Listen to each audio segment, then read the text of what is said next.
Hola, muy buena tarde a todos. Los saludo nuevamente con mucho gusto.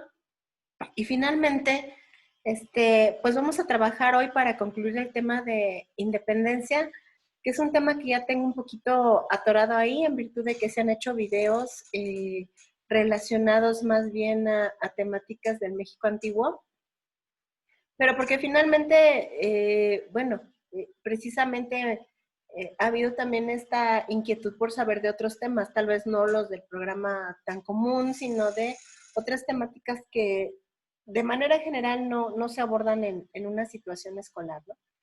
Con todo, no crean, el cierre del día de hoy que vamos a hacer con respecto al tema de independencia, la verdad sí lo quiero, bueno, voy a comentar las cosas que de cajón, los elementos, los datos que de cajón se ven en la clase, en un curso normal, pero haciéndoles siempre el llamado a esos elementos que se dejan de lado y que desde mi punto de vista son muy trascendentes y ustedes mismos verán si tiene como esta importancia a destacarse.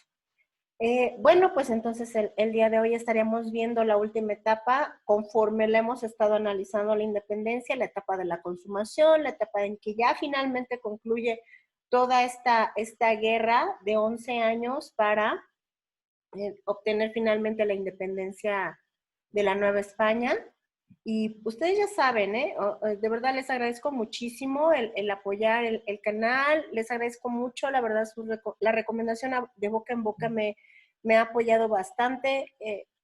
¿Quién iba a pensar que 200 personas tenían interés por suscribirse en un canal de historia? O sea, para mí es tan común que se llegue al aula y que los mismos chicos te digan, es que la historia es aburrida, la historia, clase de historia, con su carita triste, te dicen, no, clase de historia. He tenido la fortuna de que varios de ellos cambian de opinión, afortunadamente, pasadas algunas clases, y de verdad para mí ha sido una gran sorpresa que un canal vinculado a temas históricos ya tenga a 12 interesados que están ahí suscritos. La verdad les agradezco mucho, mucho, mucho. Bueno, fíjense que esta circunstancia de la consumación, pues yo creo que la voy a iniciar con la pregunta obligatoria. Efectivamente, ¿cómo es que se logra después de 11 años de guerra concluir pues algo tan desgastante, ¿no? Que es un contexto precisamente en donde dos bandos principalmente se confrontan para obtener pues un fin totalmente opuesto. Entonces, les va a llamar la atención primero que no fue que un grupo se sobrepusiera al otro. O sea, realmente no es que los independentistas subyugaran a los realistas, ni al revés. ¿Cómo es que se llega a la independencia? Pues con la negociación de los dos bandos, que es aquí lo que llama la atención de la independencia de la Nueva España. Y ¿saben qué? También me pareció prudente preguntarnos qué es lo que efectivamente se logra con este movimiento de independencia. Y al preguntarme lo que se logra, siempre va a ser desde la perspectiva del pueblo. Mis análisis, eh, tal vez es muy rimbombante decirlo, mi análisis, ¿no? La visión que yo intento rescatar para cómo se aborda la clase, para cómo se aborda toda esta cuestión histórica, es desde el punto de vista del pueblo. Porque para las élites es una visión, tenemos como nuestra propia visión de si nos convino o no. En el caso de qué se logró con la independencia, pues les voy a decir una cosa, a la gente nada benéfico para sí. Esto quiero yo también ahorita irlo explicando más. Y en realidad, quienes fueron los grandes beneficiarios de esta pretendida independencia, y digo por algo digo pretendida, porque ya también lo vamos a estar comentando en los siguientes temas que terminando esto, de verdad vamos a empezar con toda la problemática del nuevo país que estaba naciendo y que si se confrontó a, a un mar de dificultades. Entonces, realmente quien se benefició de entrada de esta pretendida independencia, pues fueron las élites, los terratenientes, el clero, que es un tema que que nos aborda todo el siglo XIX, el tema de la iglesia, del clero y sin duda la élite militar, que lo vamos a estar, tenemos que detenernos en ello, de verdad, independientemente de nuestra postura personal. Entonces, a ver, vamos a empezar como que con esta circunstancia de, a ver, ¿cómo se dio? Ya hemos visto en los videos pasados relacionados al tema de independencia, que en algún momento se inicia esta dinámica, los primeros independentistas no buscaban independencia, buscaban autonomía. Subsecuentemente viene un personaje, Morelos, que sí ya habla de manera puntual del término independencia, hace escritos en donde estipula ello, pero a la muerte de Morelos en 1815, todo queda en un pretendido stand-by, que ni siquiera es stand-by.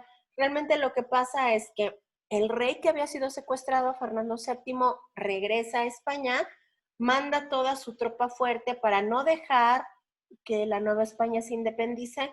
Entonces, desde 1815 hasta 1820, al menos por 5 años, se da una especie de guerra de guerrillas con los guerrilleros, con los independentistas sobrevivientes, que literalmente lo que hacen es pegar y esconderse, o sea, guerra de guerrillas.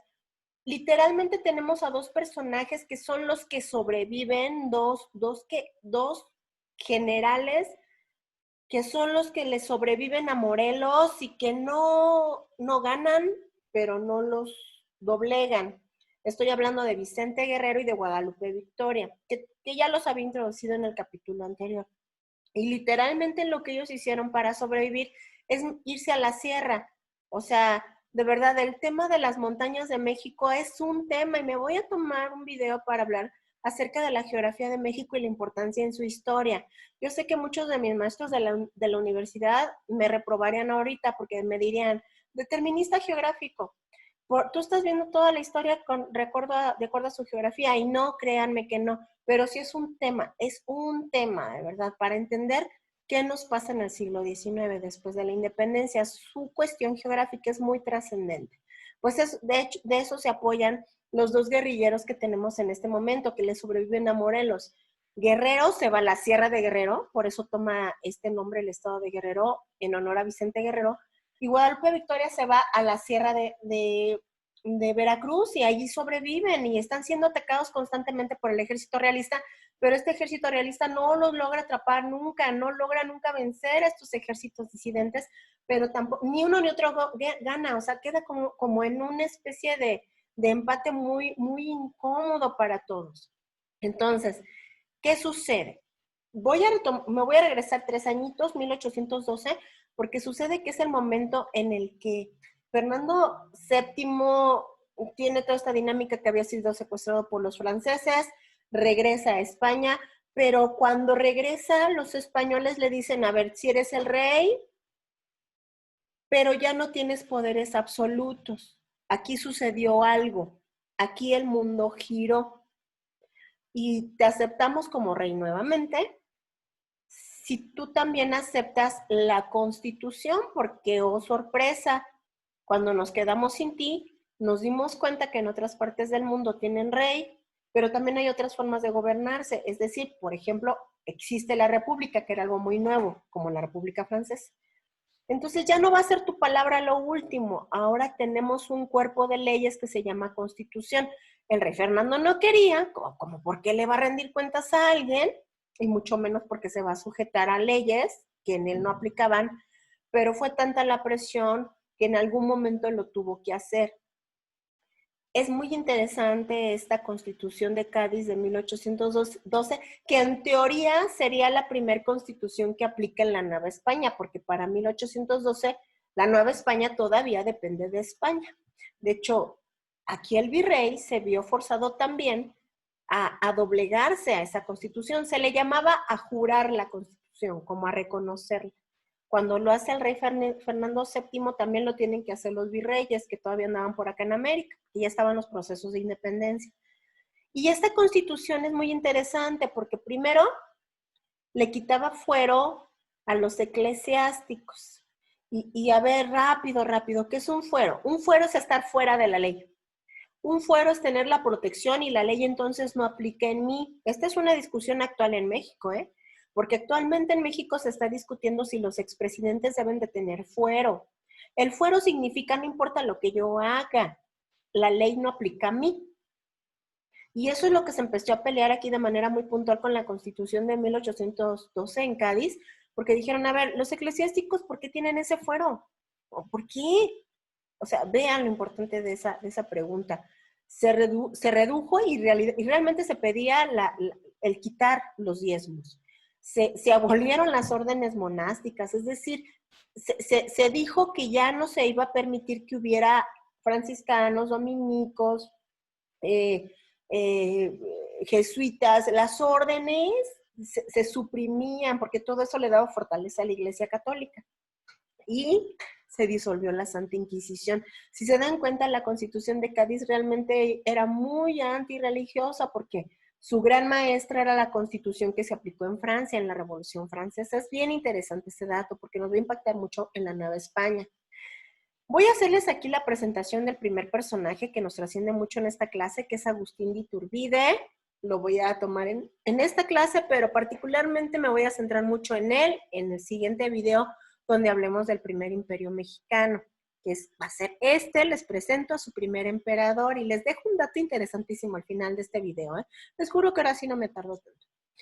Y les voy a presentar a los otros dos personajes que nos trascienden el día de hoy, que precisamente son, miren, este detallito, la verdad me enamoré de pasárselos en este video. La firma del primer emperador mexicano, la firma del militar, criollo, emperador, la verdad le podemos decir de muchas formas, Agustín de Iturbide.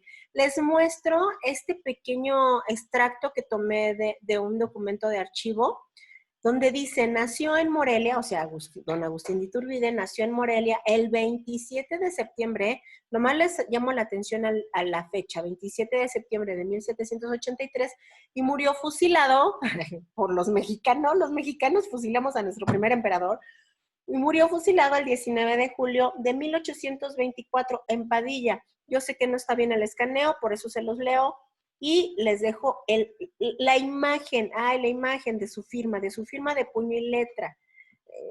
Los historiadores de repente nos enamoramos mucho de los documentos originales y cuando hay la oportunidad de mostrárselos, ¿por qué no?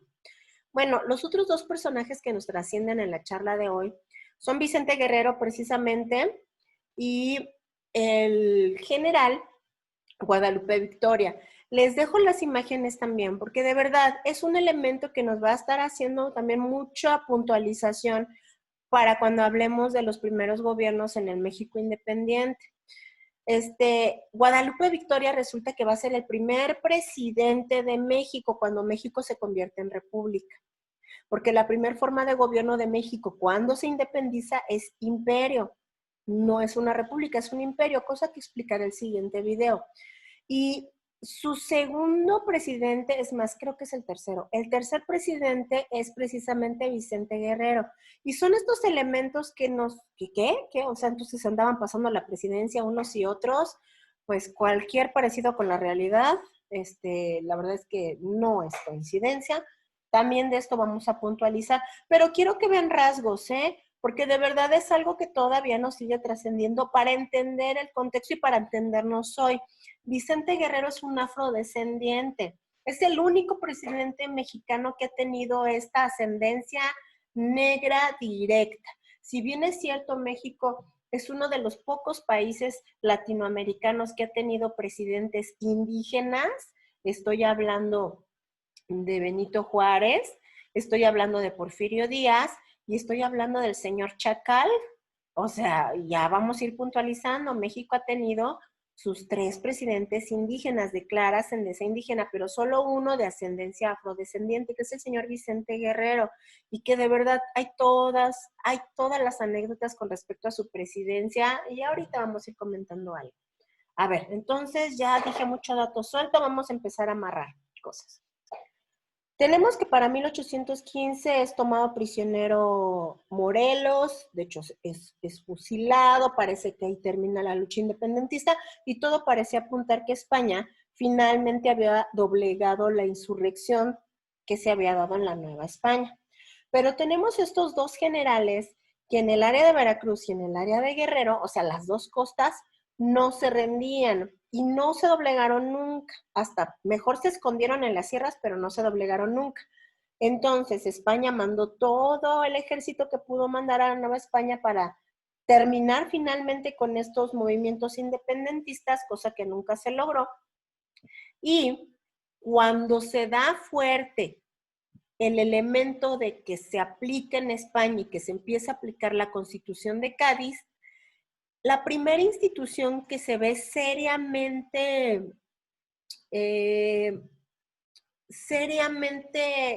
atacada con la Constitución de Cádiz es la Iglesia Católica. Entiéndase como institución, yo no estoy atacando a ningún padrecito, no estoy atacando a nada. Lo que estoy comentando es que la institución que se siente atacada con la Constitución de Cádiz es la Iglesia Católica. Ante esta perspectiva, en la Nueva España, la Iglesia Católica que aquí gobernaba, o sea, ese brazo de la Iglesia Católica que tenía mucha injerencia en la Nueva España, pues abre los ojos como huevo cocido y dice, híjole, si en España ya se está aplicando la Constitución de Cádiz, pues creo que también se va a aplicar en la Nueva España. Entonces empieza todo este revuelo. Estamos hablando más o menos 1815, 16, 17. Y entonces, no solamente la Iglesia Católica o la élite católica aquí en la Nueva España también empieza a decirles a los otros élites, es decir, a la élite militar y a la élite española, que oigan, a nosotros no nos conviene acatar la Constitución de Cádiz, no nos conviene. No es de conveniencia para nosotros.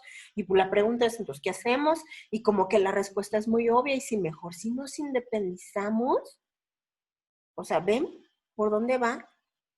Y en ese contexto, voltean a ver a quién será el personaje idóneo para que cuide de sus intereses. Y el que sale a relumbrar ahí precisamente es Agustín de Iturbide, un criollo que en todo momento había peleado a favor de la corona. Entonces, si bien es cierto que la historia oficial nos dice que Iturbide solito se le ocurrió pactar con Vicente Guerrero, o sea, los dos enemigos, recordarán, ¿verdad? Que son enemigos, o sea, Agustín Iturbide toda la vida peleó del lado de la corona española, aquí en la Nueva España, mientras que Vicente Guerrero pues, era parte de los insurgentes. Y después de una campaña muy larga, al menos por 2 años, Agustín Iturbide fue el encargado de sofocar los ejércitos comandados por Vicente de Guerrero. Tiene la iniciativa de pedir una audiencia con él, empieza a hacer cartas, se empieza a querer buscar una comunicación con Vicente Guerrero, en donde el mensaje era, oye, no ganas tú, no gano yo, no, ya esto ya se agotó, ya no, o sea, yo ya no puedo seguir con esta dinámica, ya no se puede. ¿Cómo te parece la idea de que finalmente consumemos la independencia? Vean, o sea, de verdad es que esto es algo que yo luego lo platico en los cursos y como que nadie me entiende, porque a mí nadie me hace hasta el día de hoy no me han hecho como esta pregunta de, a ver, entonces, ¿fue traidor? Te olvidé, porque les juro que cuando yo recuerdo hace 1000 años que yo como que llegué a ese episodio de la historia, dije, ay, caray, pues entonces es traidor, ¿no? O sea, pues si él peleaba al lado de la corona y contactó al enemigo para llevar a cabo la independencia, pues eso es traición, ¿no? Y sí, o sea, de hecho la corona española lo consideró traidor, efectivamente, pero pues para el lado de los independentistas, pues probablemente entonces lo podríamos ver como un héroe nacional que tiene sus aristas muy complejas. Entonces empieza esta comunicación, Vicente Guerrero pues no confía en él y no tendría por qué confiar en él, porque pelearon por mucho tiempo, fueron amigos declaradísimos por años, pero finalmente, y ante el panorama de que efectivamente no había forma ya de que se avanzara en el proceso de independencia, pues nos dice la leyenda de que finalmente le contestó a Iturbide que finalmente se vieron en un poblado cercano a Hidalgo que se llama Acatempan. Y ojo, ha de tener como 2 años que yo vi el dato en algún artículo relacionado a la independencia, en donde se señalaba que esto del abrazo de Acatempan es mero mitología, que efectivamente nunca pasó. Yo no me atrevo tengo que leer más, tengo que investigar más sobre ello para yo atreverme a decirles que eso no pasó. En la escuela nos enseñaban que en algún momento Vicente Guerrero se decidió a encontrarse con Agustín de Iturbide, que en un lugar muy cercano a Iguala, en Guerrero, se quedaron de ver en el poblado de Acatempan, y ahí viene como la frase del abrazo de Acatempan, y que llegaron y se vieron, y entonces Agustín de Iturbide le dijo, compadre, ¿cómo estás? Y se dieron los abrazos. Y entonces le dijo, ¿sabes qué? Ya es mucho, yo también soy criollo, yo te entiendo, es muy injusto lo que la corona está haciendo con nosotros. Choro, choro, choro, choro, choro. Ya hice yo la redacción de un plan, el plan de Iguala, porque la ciudad grande que estaba cerca de ese lugar era la ciudad de Iguala. Conozcamos la ciudad de Iguala, donde nació México. Iguala es donde nació México. Entonces, ahí le dice, ya redacté mi plan, y lo que yo esencialmente estipulo en este plan es que la Nueva España tiene que ser independiente y que nos vamos a conformar como una monarquía constitucional. Ojo, estos elementos se tienen que explicar en videos futuros. Es muy curioso. Iturbide recomienda en el plan de Iguala que la corona del Imperio Mexicano se le dé a Fernando VII. Oh my God. O si él no la quisiera, en alguno de sus familiares cercanos, en sus hermanos o en algún sobrino, de verdad, cosa que a mí me sigue haciendo demasiado ruido. Pareciera ser que Vicente Guerrero no estaba de acuerdo con ese punto, obviamente no estaba de acuerdo con ese punto. También se establece en el plan de Iguala que solamente se aceptaría la religión católica como única en todo el imperio mexicano, cosa que sí nos hace lógica, porque quien estaba apoyando por detrás a Iturbide, pues era la Iglesia Católica, ya lo comenté hace unos minutos. Y pues bueno, es así como en teoría, y de acuerdo un poquito siguiendo como esta visión más tradicional del proceso, Vicente Guerrero se une a Iturbide, deciden llevar a cabo juntos la independencia de la Nueva España, por lo que había peleado tanto Vicente Guerrero, por lo que tantas veces había sido atacado por el mismo Iturbide. Deciden llevar a cabo el plan. Y finalmente, para el 27 de septiembre, ¿sí? ¿Recuerdan la fecha que les acabo de mencionar? O sea, para una fecha de cumpleaños de Agustín de Iturbide, el cumpleaños del 27 de septiembre. Y para el 27 de septiembre, estos dos ejércitos que se habían conjuntado en Iguala hacen su entrada triunfal en la Ciudad de México, con esta que es la bandera trigarante, que probablemente pues en alguna de sus clases ya les hayan dicho del ejército trigarante y de la bandera trigarante, ¿verdad? O sea, lema de este ejército que ya declara la independencia es religión, independencia e unión. Y los colores precisamente representan eso: el blanco, la religión; el verde, la independencia; y el rojo, la unión, la bandera trigarante. O sea, lo que se estaba estipulando en el plan de Iguala, para que nos quede un poco más claro. Y es curioso porque eso sucedió el 27 de septiembre. Dije febrero, me equivoqué. Yo estoy hablando de septiembre. Eso ocurrió el 27 de septiembre, la entrada del ejército trigarante. Y ojo con esto, esto es también un detalle que nunca se menciona. Iturbide nunca tuvo una afabilidad personal con Vicente Guerrero. Iturbide siempre vio a Guerrero como un negro, como un casta, como un mugroso, como un chairo más. Un término moderno. Tan es así que cuando se juntaron los dos ejércitos, quien venía a la cabeza del ejército trigarante era Iturbide, y a Vicente Guerrero lo mandó atrás. O sea, le dijo, tú te vas al fondo, tú llegas al final para que cuides la retaguardia. Seguramente algo así le dijo. Entonces, pues entramos como héroes, pero el que entra como héroe realmente soy yo. Y esto es lo que queda en el imaginario de la entrada del ejército trigarante. A Iturbide entrando con los ejércitos independentistas y finalmente llevando a cabo la independencia. O sea, Vicente Guerrero quedó atrás en la retaguardia. Y al siguiente día, el 28, estoy diciendo febrero, ¿verdad? Reitero, eso fue el 27 de septiembre de 1821. 21, ¿eh? Para la mamá de Iker, si están viendo el video, cuando lo vean, mamá de Iker, tú me habías preguntado en algún momento que yo por qué tanto hago énfasis de los 21. Pues nada más y nada menos, el video pasado hablamos del 13 de agosto de 1521, la toma de México Tenochtitlán. Y ahorita estamos hablando del 27 de septiembre de 1821, el año en que se declara la independencia de la Nueva España. Y que 1921 tiene sus problemas, lo vamos a comentar en breve. Y que el 2021 tendrá sus aristas, vas a ver si no, te vas a acordar de mí. Bueno, 27 de septiembre fue la entrada del ejército trigarante y al siguiente día, el 28 de septiembre, lo estoy señalando aquí con el cursor y si no, véanlo, también lo estoy tomando de un documento original que ustedes pueden ir a ver en presencial al Archivo General de la Nación, que es la Declaración de Independencia de la Nueva España. O sea, al siguiente día que entró el ejército trigarante a la Ciudad de México, se mandó redactar el acta de independencia de la Nueva España, que así es como se titula el documento, Acta de Independencia del Imperio Mexicano, ya no le pusieron Nueva España, le pusieron Imperio Mexicano, pronunciada por su Junta Soberana congregada en la capital de él el 28 de septiembre de 1821.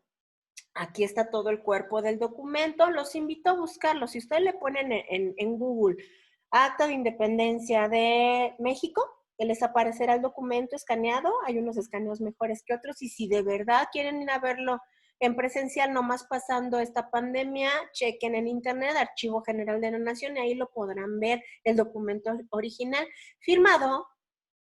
La primera persona que lo firmó, aquí está, es precisamente Agustín de Iturbide. Por eso les puse la firmita anterior para que ustedes checaran con esta. Aquí están todos los personajes que en su momento firmaron el Acta de Independencia. Este es el documento original escaneado, ¿eh? Lo tomo precisamente de la página del Archivo General de la Nación.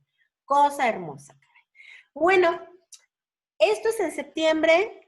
Aquí dentro firmamos nuestra independencia y ya nomás faltaba que España la reconociera, ¿verdad? Porque uno podía decir que era muy independiente, pero pues ¿qué decía la potencia? Y pues la potencia decía que no, que no, que no y que no éramos independientes, que seguíamos siendo su colonia. Pero a todo esto, en agosto, en breve, septiembre, octubre, noviembre, creo que estoy equivocando, en breve sucede que se hace la firma de los tratados en la ciudad de Córdoba por un representante del gobierno español, que es una especie de virrey, que ya hay una complejidad en todo esto acerca de quién representaba a España acá en la Nueva España, que es precisamente el virrey Juan O'Donoghue. Él hace la firma de estos tratados precisamente con Agustín de Iturbide. Es más, entonces yo soy la que estoy confundiendo aquí las fechas. Agosto, septiembre. Primero se firman los tratados de Córdoba, después se hace la entrada a la Ciudad de México. Entonces, miren, sin que confundamos la línea del tiempo, el punto es que Agustín de Iturbide hace la firma de este tratado, los que se llaman los tratados de Córdoba, en donde un representante del gobierno español, pues precisamente hace este reconocimiento de que ya somos independientes, pero cuando esto se sabe en España, la corona española no reconoce estos tratados, o sea, le dice a señor Juan O'Donoghue, pues tú firmaste a título personal, porque España no reconoce la independencia de la Nueva España.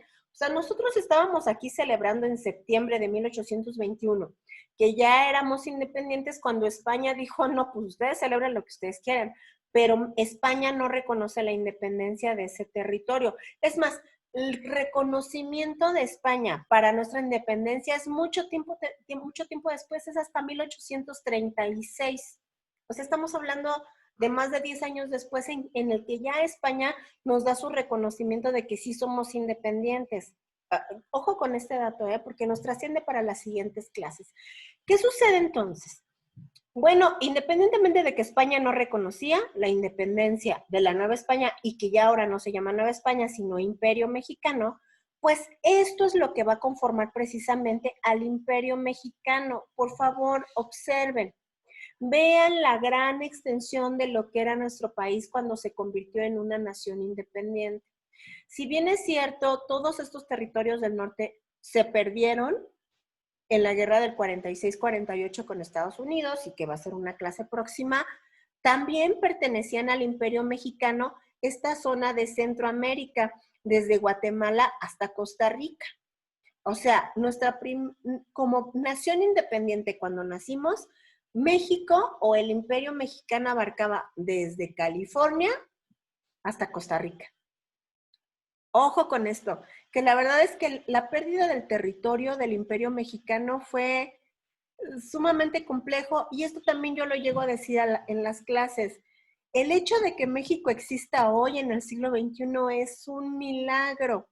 Es un milagro que el día de hoy exista un territorio muy amplio, por cierto, que al día de hoy se llama México o Estados Unidos mexicanos, con la forma de gobierno que ustedes puedan definir, pero que existe ese ente político.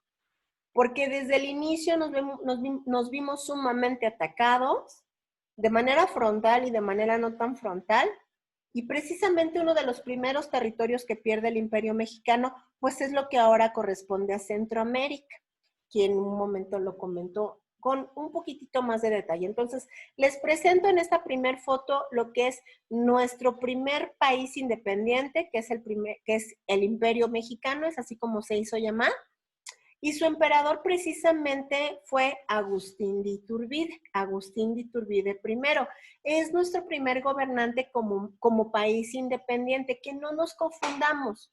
El primer presidente de México fue Guadalupe Victoria, cuando México se convirtió en república.